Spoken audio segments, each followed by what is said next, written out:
hey guys, I would like to do a spirit talk. And I couldn't do a spirit talk because kind of somebody made a comment on YouTube, on one of my YouTubes, and I want to address it because it's just it's too good. It's too good to not talk about. So, which I ended up banning them because they're too ignorant. But I definitely want to address it, okay, and just kind of throw some things out there. And matter of fact, I think I am going to use this image for the spirit talk. This is a kind of a neat little one. So let's go ahead and talk about what they said, and then I'm going to make a whole spirit talk out of it because it's not the first time I've heard something like this and everything. It's just it's so crazy. This is what somebody commented, and I deleted it because it was on the energy of one of the missing persons. Okay, but like I said, I'm not. It's not that I'm trying to. I don't want to answer. I'm answering with the whole freaking YouTube. Okay, and stuff, and that's what and everything. But I was like, this would be a good spirit talk to talk about. Let's go ahead and talk about it. Somebody said a true psychic doesn't read cards and doesn't use a spirit box or use a pendant. A true psychic gets their information from what they hear and what they see. It comes from your soul and you don't question it. I love it when people get elitist. Okay, I love it when people get elitist. Let's talk about it. Let's make an entire talk about divination and real psychics. Divination is something that has gone on since the beginning of time. Way since the beginning of time. There are so many methods and tools of divination that many seers have used. I actually brought this out to show you guys. One of my first tools, look at this poor I Ching book that I've had for years. And this is the complete I Ching, and it's just one of the ones that I learned because I was really, I was introduced really to Taoism, in college by a professor that, I became very fascinated with it, especially with Buddhism and just kind of looking at the East. And definitely I've got my Dhammapada and everything, but also even the Tao Te Ching and just, the various, lessons about yin and yang. But this is an excellent form of divination China has used for thousands of years. I don't even know how long. This is it's unbelievable. It's a very I don't claim to be a master. This is something you got to study all your life, okay? But it's still even to just kind of learn it, delve into it. If you have any love of Taoism or Buddhism kind of energy, this is a great form of divination that is very tried and true, that people have used. Now, even in the Bible, I know, people say, "Oh, divination is not allowed in the Bible." There is a whole lot of magic and mysticism in the Bible, guys. And yes, the Jewish people did use, and I have to write it down because it's just a mouthful to say, Urim and Thummim, which is a certain kind of divination that they kind of use with these little rocks. It is also even a little bit of the story in the book The Alchemist.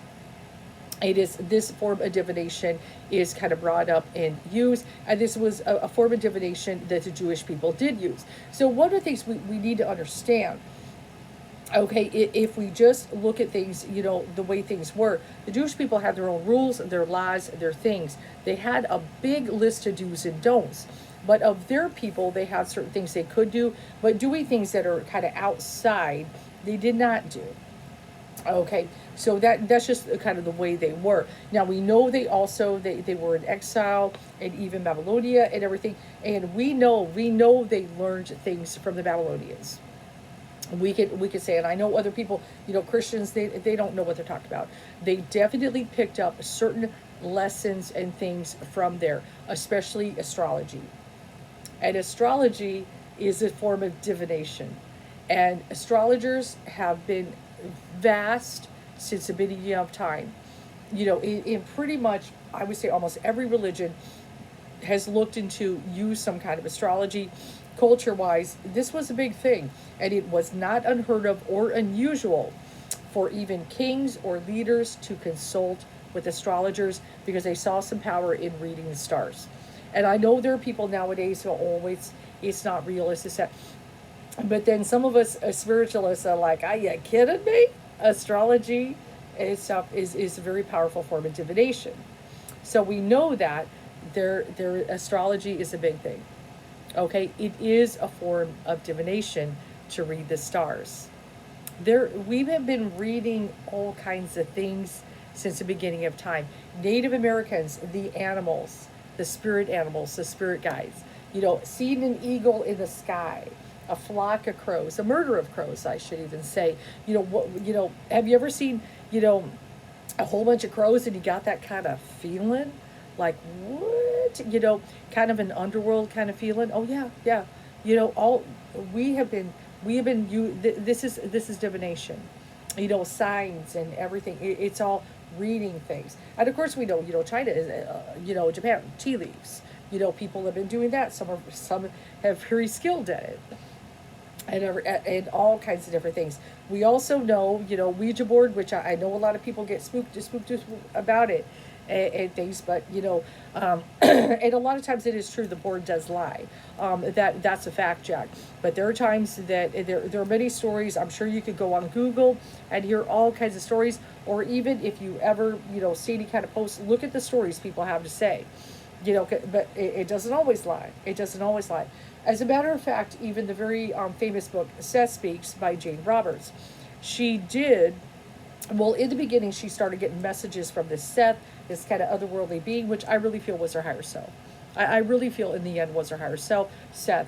But with Seth, she started using the Ouija board to communicate with Seth, and of course wrote her books and everything. And it's kind of, Jane Roberts, she seemed just like a very, ordinary woman when you kind of look at her, kind of a book smart kind of lady when you kind of look at her spirit, and then she's got this Seth character communicating through her. It's kind of, but if you ever want to check those books out, Seth Speaks is there.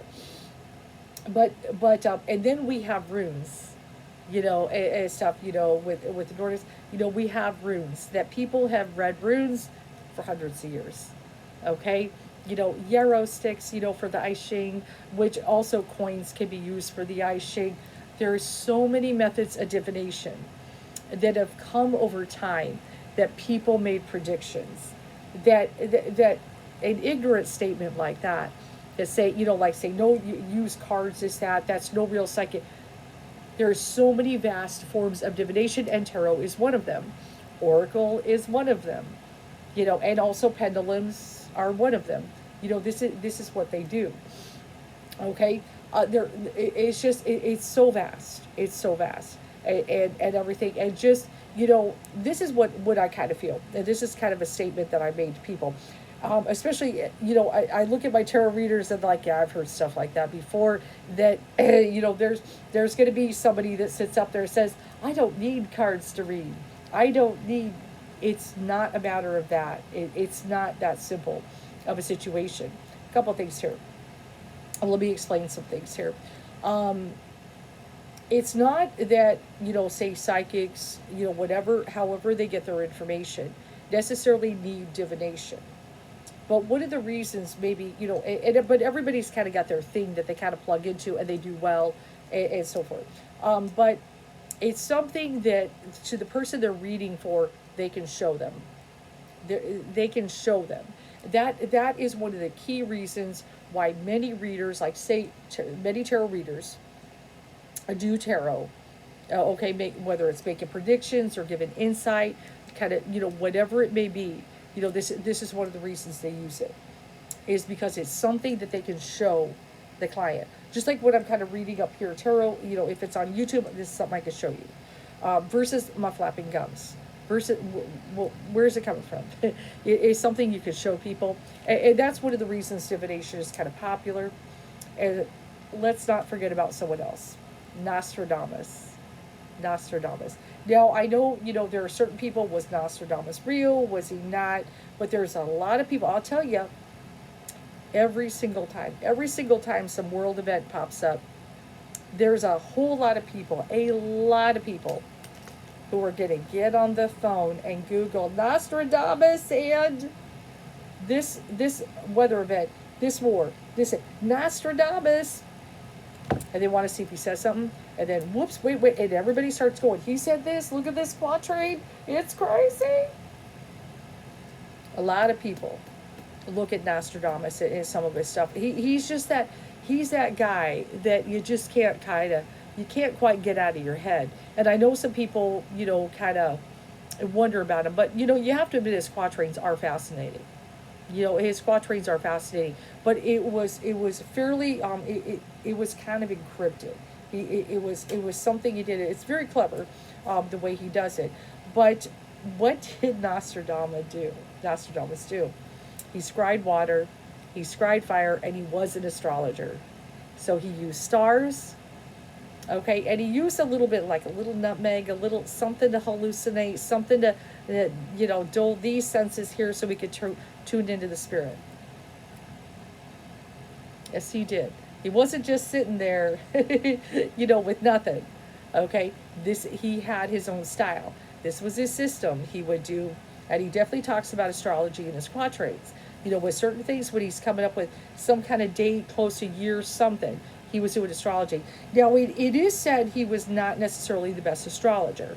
There are some people who've commented. He as far as that, doesn't mean he's not saying he's bad. He definitely knew what he was doing, but it wasn't his best thing.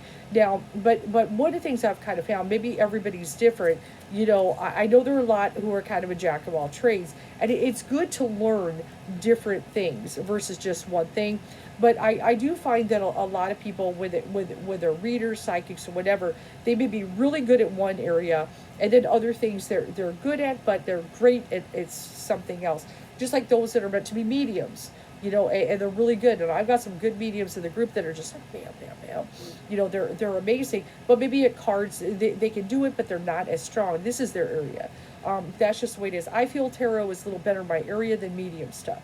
I know, like I said, writing keywords and get, I have, my hearing is better than my seeing. I can, but my hearing, sometimes I hear things that are just crazy and stuff. And that's why I try, like say what I'm doing, especially the missing person or something weird. I do try to get keywords, like just if it's anything that could kind of point at anything. That's why I try to tune in keywords. So I do a little bit of that. But those kind of statements and stuff to say no real, that is just not true as far as cards or pendulums. Like I think they mentioned spirit boxes. The divination is a part of this great umbrella of spiritualism and spirituality. It has gone up. Like I said, I've got a little thing of runes there. I still need to learn them. I don't claim to be a pro. I do have runes up here. I've even got a crystal ball, which is collecting dust. It's not something I really use, but it's there. And just a ridiculous card collection, that's going on here, and everything. And it's just, there's a certain elitism that kind of comes in this community that various people can be very judgmental. In various ways. And this is why I don't judge anybody for what they do, their style. I try not to be judgmental of anybody's way of reading or psychic ability. For example, if I go into the Facebook tarot community, and there are some tarot readers that are cool, but there can be certain tarot readers that can be elitist. For example, if somebody is using angel decks, they will make fun of them. And I do have angel decks too, guys. I didn't get rid of my angel decks. I use them as well. In certain, maybe lighter reads. Maybe I'm doing more of a spirit guide kind of read. I like to go there. This if I want to connect with spirit guides, going to Thoth is not my aim. I know tarot is tarot. But there's a certain kind of energy. That's my way that decks have. Okay, so but certain people can be elitist. Oh, they use an angel decks. Then there's another elitist thing. Don't read the books. Don't read the books. If you're reading the books, you're doing wrong. Are you kidding me? You've got all these great tarot books that are out there. How are people supposed to get the foundation of tarot and kind of learn it? So then there's other things. If people read intuitively, and they're not necessarily going by some kind of foundation, but they just straight read intuitively, they get picked on too. Now, I mean, yes, I do believe people, matter of fact, I teach a tarot class today with some people. We should have some kind of foundation, yes. But am I going to beat up on the intuitive reader that just reads tarot just in their own kind of free flowing, way. Why beat them up? Are they getting the answer? Is things coming out good? If that's their way, that's their way. Leave them alone. Leave them alone. Or people say, oh, Oracle, and stuff. Tarot readers can get the lead us too if somebody uses Oracle.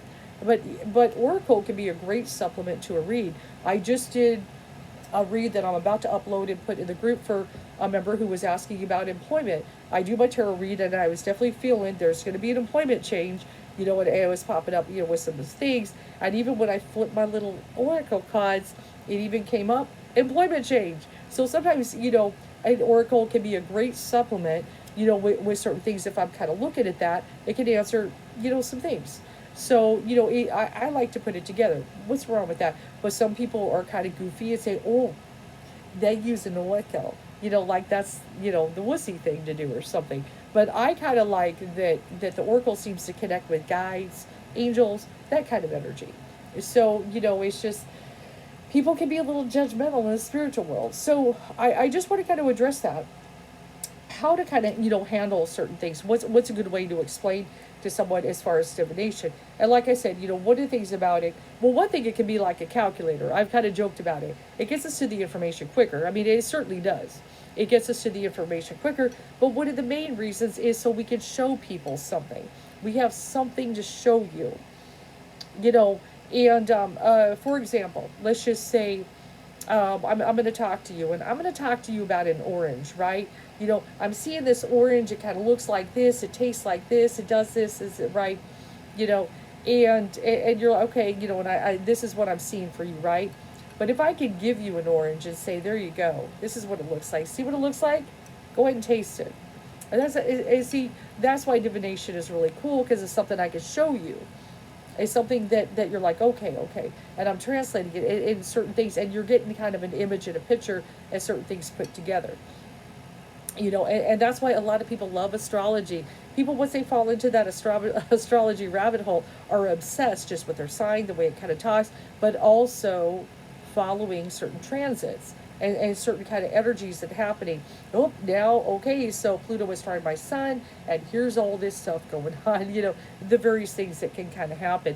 Following that, even pinpoints, to transits can be incredibly powerful. I'll just give just a very simple one that I remember very well. My catalyst, when I knew him back in the day, he actually introduced me to astrology. So this is something, I saw this, he would read my chart, I'd read his chart, and things like that. So I was looking at his chart for him, and I noticed something that was very interesting. Okay, here's his, I believe it was his Venus. So it was like his Venus in the 4th house. Okay, so the 4th house can be like the home, the domestic home, very innermost self. It can be a very critical thing. But I noticed something at a certain point in time when I calculated and did my little timing, was that Pluto went in opposition with that Venus. Right about the time that his wife, okay, pretty much, I'm not laughing about it, but just the irony, the craziness of astrology, okay? Right about the time that Pluto went in a pretty good solid opposition with his Venus, which really is the heart, love too, right? His wife just completely, he came home, all his stuff was gone. All his stuff was gone, as she wrote a Dear John letter. See, this is, I think the computers were just barely coming in, if anybody did email, but she left a Dear John letter, and everything was gone. And pretty much divorce happened. So we definitely went through a crushed, having to heal kind of period. But it did. Pluto went bam. And that, of course, can be the planet of, it can be very painful, difficulties, but transformation. Okay, so, and it's like, well, this is going to be a hard lesson on Venus. This is going to be a hard lesson on love. And so, so paying attention to those transits with astrology, I learned very on. And even just watching my own and checking my own transits and certain things. I remember going back, just going back, to maybe when my parents passed, when I would go back the dial and see certain things that happened, or certain events, or when I met certain people, and kind of taught myself some things about that yes, we need to be paying attention to astrology. We need to be paying attention to those transits. So it's a form of divination, and it's been around forever. So, so when, people say certain things, Like if they say, well, I don't need divination or cards or this or that to be able to give messages of spirit. That's totally great and do you. But don't put down people who have studied maybe 10, 20 years, 5, for learning the art of divination. Because divination is a real thing, okay? And it certainly doesn't mean that the person who's doing it is not somehow in tune with spirit, psychic, or knowing. And so, but this is kind of an art and a study. Also, a lot of times when I see people say I don't need, what they really should say is I never sat down and took the time to learn and study, this tool. I don't know how to use it. Okay, I don't know how to use it, and so that is another thing. So but this, we just don't bag on each other, guys. Everybody has, and whether somebody, like I said, if somebody's using divination, or maybe they're using a divination, and you're feeling kind of elitist, that they, like say they're going to an angel deck or they're going to an oracle, whatever it is, or whatever it is. Why would you put someone down for that? These real this, real that statements are judgmental, they're elitist, and they are 100% ignorant. Especially when we have great seers over time. Even in the Bible, they would use the divination. Okay? Even, certain things with the Kabbalah, and there's certain magic and mysticism, there's divination kind of used in various ways. Astrology is one of the most major, popular, ancient forms of divination. Looking at the stars, following the transits and everything, gave guidance to kings.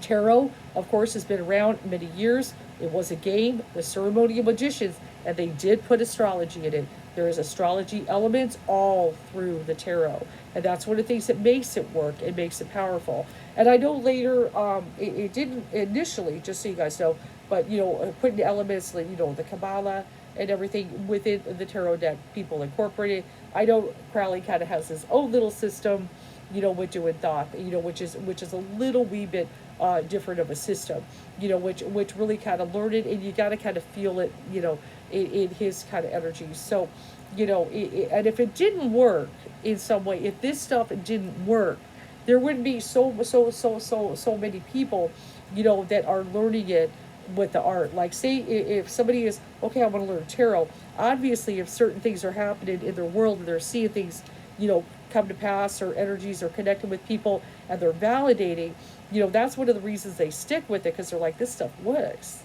And let me go ahead and tell my very old story. Let me tell my very old story. I've told this many times to many people, but did I say it on YouTube? I know I've said it, but let me say it on here since I'm talking about divination.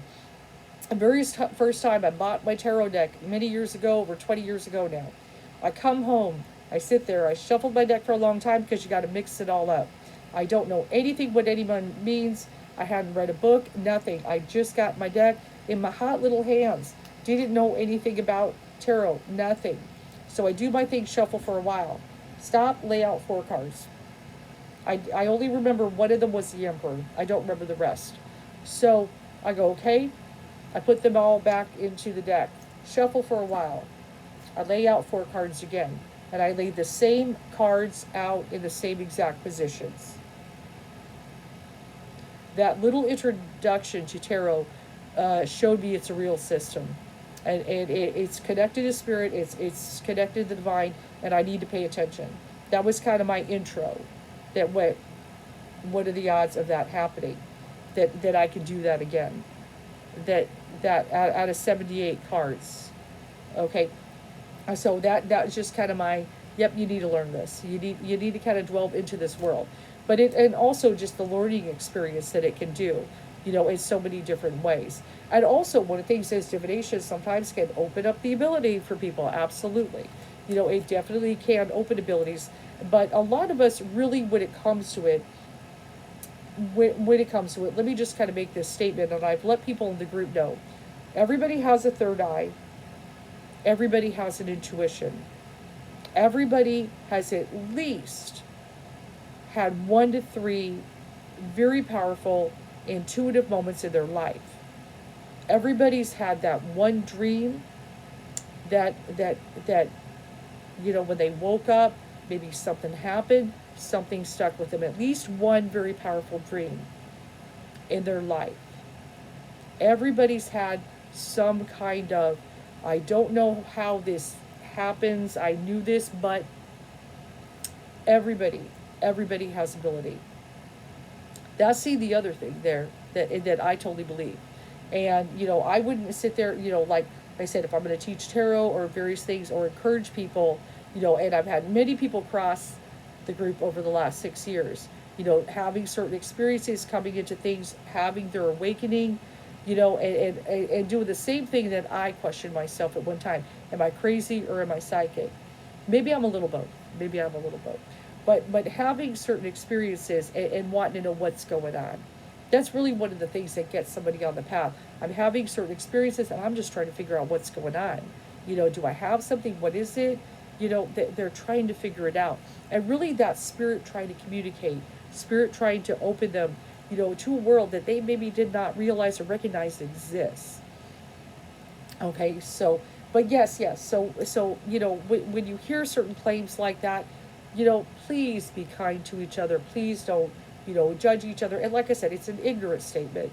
It's an ignorant statement, especially when anybody, and I know many tarot, oh my God, I know many, many tarot readers who have spent many, many years learning the art, reading for clients, and it's helped people along the way. That's the main thing. Are you helping? Are you helping clients? And everything. But also, no matter what, as readers, we should be doing, is really encouraging people that no matter what the stars say, no matter, whatever, that you still have free will to choose so many things on the path. Of course. But this is kind of to give some kind of guidance. And of course, how many times I've seen the stories. People have come to the group. One day, this lady out of the blue, some stranger just went up and read my palm. Yes, palm reading is the form of divination. And told them so many things that would happen to them down the line.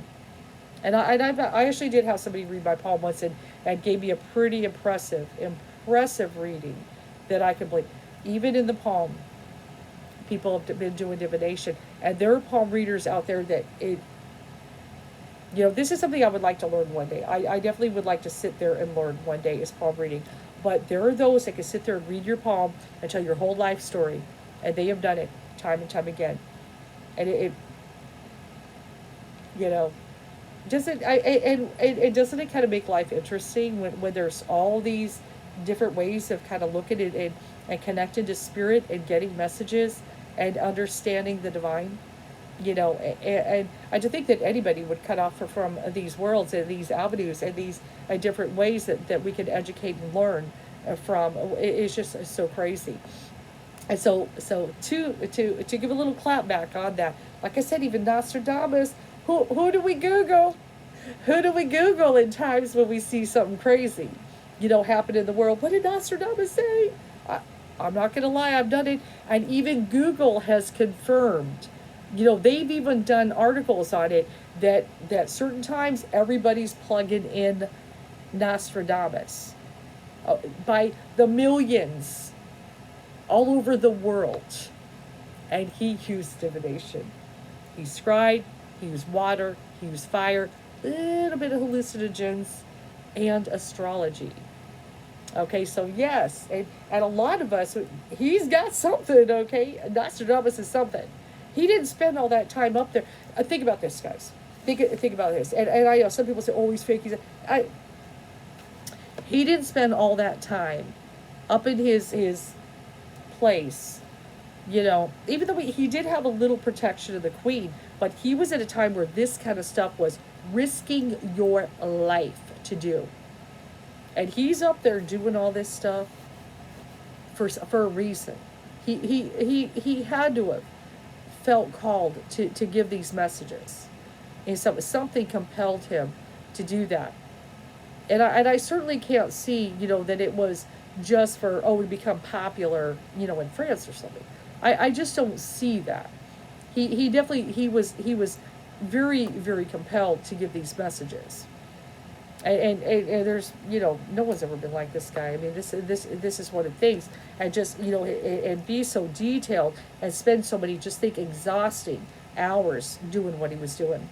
He but he was doing it at a time where he could have risked, because they put people in death for doing stuff he did, and he's somehow lucky that the queen kind of protected him, from any kind of repercussions, and she liked him or whatever. Okay, and but there can be dark diviners. There can be some creepy ones, like we know Rasputin. With Russia, we know that was a very a scary dude, a little bit different than Nostradamus. And everything. There are those. Sometimes they get their messages from the dark side. Okay, that's a scary type of dude right there. Okay, that was a scary dude. So, but yes. So when you kind of hear that, just to answer, if you even want to give an answer, but I did want to go ahead and respond to it, that this has been going on forever, and there's so many methods. This is certainly not the only one. There are so many methods of divination that this is whatever the skill, the means, the way to give messages. It doesn't make anyone more or less real in any way, shape, or form. Just like I said, it doesn't make Nostradamus any more or less real. And I know there are people that debate if he's real or not. I know that's a big old thing. But what do we do when something goes on? What did Nostradamus say? Even for the people that kind of doubt, they do that. Google has proved it. Millions. When something goes on in the world, all of a sudden everybody is plugging in Nostradamus. Okay, for a reason. We feel something. We feel something because we know we got some weird stuff. Okay, so, let people, everybody, has their own way, their own style. They have their own way of doing things. So if you are somebody who does not use tools, don't put down people who do. It doesn't make you better. It doesn't make you better. You just have your own style. Maybe you're just straight intuitive, and you just, I'm going to talk to my angels, my higher self, whatever, whoever, you get your stuff. Or I feel it in my soul. Great. And everybody has their own style. Maybe somebody is a rune reader. Maybe somebody is a tarot reader. Maybe they're a Lenormand reader. And it's just so vast. They're the astrologer, and they're doing just like my friend. One of my friends, that he does a little astrology thing every day in the group. Maybe they're doing that. They're kind of giving messages. Everybody is different. Let people be. It doesn't make someone not real. That is a joke. That is a joke. Okay? Just ask Nostradamus. I hope you enjoyed this talk.